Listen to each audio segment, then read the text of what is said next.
Hello friends, எல்லாரும் எப்படி இருக்கீங்க? இன்றைக்கி நம்ம கிச்சனில் சிக்கன் சிந்தாமணி செய்ய போகிறோம். வாங்க எப்படி பண்ணுறேன்னு பாருங்கள். நல்லெண்ணெய் சேர்த்துருவோம். இந்த டிஷ்க்கு நல்லெண்ணெய் தான் சேர்க்கணும். தேவையான பொருள் என்னென்னு பார்த்துடலாம். ஒரு 25 பீஸ் சின்ன வெங்காயம் எடுத்து நெட்டாக கட் பண்ணி எடுத்திருக்கேன்.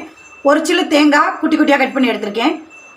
20 பீஸ் வரமிளகாவில் விதையே இருக்கக்கூடாது. சின்ன சின்னதாக கிள்ளி வச்சுக்கோங்க. விதை இல்லாமல் வெறும் தோல் தான் சேர்க்கணும், விதையோடு சேர்க்கக்கூடாது.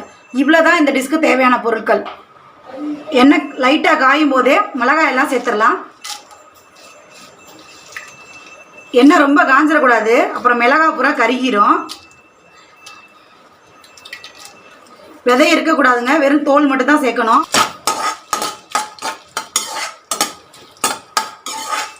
லைட்டாக அந்த மாதிரி செவக்கும் போது அடுத்து சின்ன வெங்காயம் சேர்த்துடலாம். ரொம்ப மிளகாய் கருகிடக்கூடாது. சின்ன வெங்காயத்தை சேர்த்து விட்ருவோம். இந்த டிஷ்ஷுக்கு தேவையான உப்பை இப்பே சேர்த்துடலாம். கலந்து விட்ருவோம். ஒரு 10 பல்லு பூண்டு எடுத்து தட்டி எடுத்திருக்கேன். நறுக்கி சேர்க்கக்கூடாது, இஞ்சி பூண்டு பேஸ்ட்டும் சேர்க்கக்கூடாது. இந்த மாதிரி தட்டி தான் சேர்க்கணும். தட்டி சேர்த்துடலாம். நல்லா வதக்கி விட்ருவோம். 1/2 கிலோ சிக்கன் எடுத்து நல்லா மஞ்சள் போட்டு வாஷ் பண்ணிவிட்டு இந்த மாதிரி குட்டி குட்டி பீஸாக கட் பண்ணிக்கோங்க. கட் பண்ணிவிட்டு நீங்கள் சேர்த்திங்கன்னா தான் இந்த டிஷ் நல்லாயிருக்கும். பெரிய பெரிய பீஸாக சேர்க்கக்கூடாது. குட்டி குட்டி பீஸாக கட் பண்ணிக்கோங்க. அப்படியே சேர்த்துடலாம். சிக்கனை தண்ணி இல்லாமல் சேருங்க. வதக்கி விட்டுடலாம்.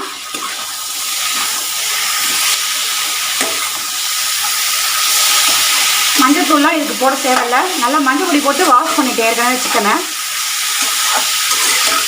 அது மாதிரி எந்த மசாலா தூளும் இதுக்கு சேர்க்கக்கூடாது. இந்த மிளகாயோட காரம் தான் இந்த டிஷ்ஷுக்கு எடுத்து கொடுக்கும்.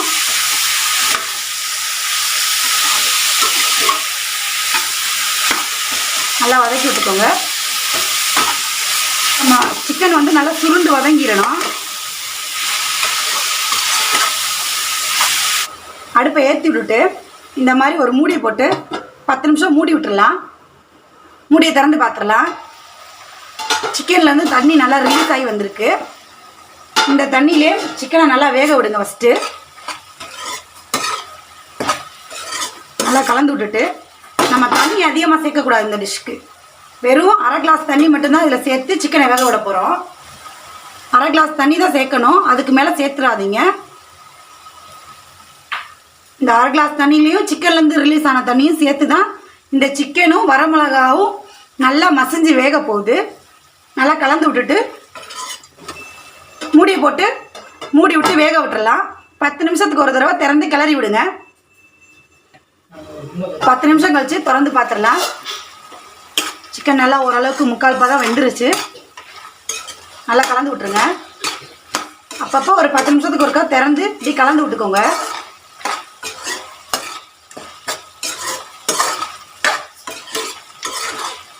நம்ம எந்த மசாலா பொடி எதுவுமே சேர்க்கலை பாருங்கள். கரெக்டாக இருக்கும் காரம். இந்த மிளகாயிலேருந்தே வர்ற காரம் மட்டும்தான் இந்த டிஷ்ஷுக்கு.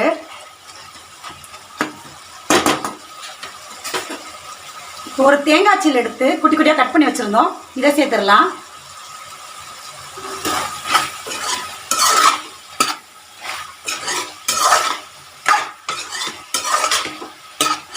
இன்னும் கரெக்டாக ஒரு 10 நிமிஷம் மூடியை போட்டு வேக விடுங்க. இறக்கிடலாம்.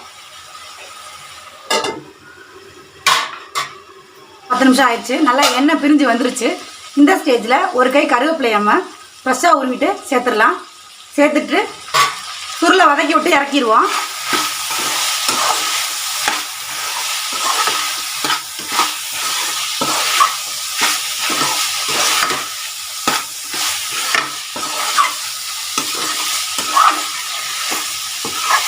சிக்கன் சிந்தாமணியை சுட சுட பரிமாறிடலாம்.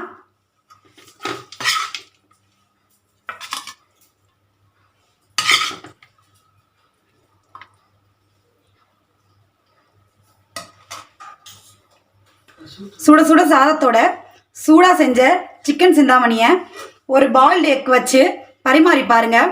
உங்கள் வீட்லேயும் சூப்பராக இருக்குன்னு சொல்லுவாங்க. சூடான சாதத்துக்கு ரசம், சாம்பார், மட்டன் குழம்பு, சிக்கன் குழம்பு எது கூடனாலும் இந்த டிஷ் ஒத்து போகும். நீங்கள் செஞ்சு பார்த்துட்டு கமெண்ட்ஸில் எனக்கு மறக்காமல் எப்படி இருக்குன்னு சொல்கிறீங்க. என்னோட வீடியோஸ் பிடிச்சிருந்துச்சின்னா லைக் பண்ணுங்கள், ஷேர் பண்ணுங்கள், கமெண்ட் பண்ணுங்கள். என்னோட சேனலை சப்ஸ்கிரைப் பண்ணிவிட்டு பக்கத்தில் இருக்க பெல் பட்டனில் ஆளுங்கிற ஆப்ஷனை தட்டி விட்டுருங்க ஃப்ரெண்ட்ஸ். அப்போ தான் நான் போடுற வீடியோஸ் உங்களுக்கு உடனே கிடைக்கும். பாய். இன்னொரு வீடியோவில் வந்து உங்களை பார்க்குறேன்.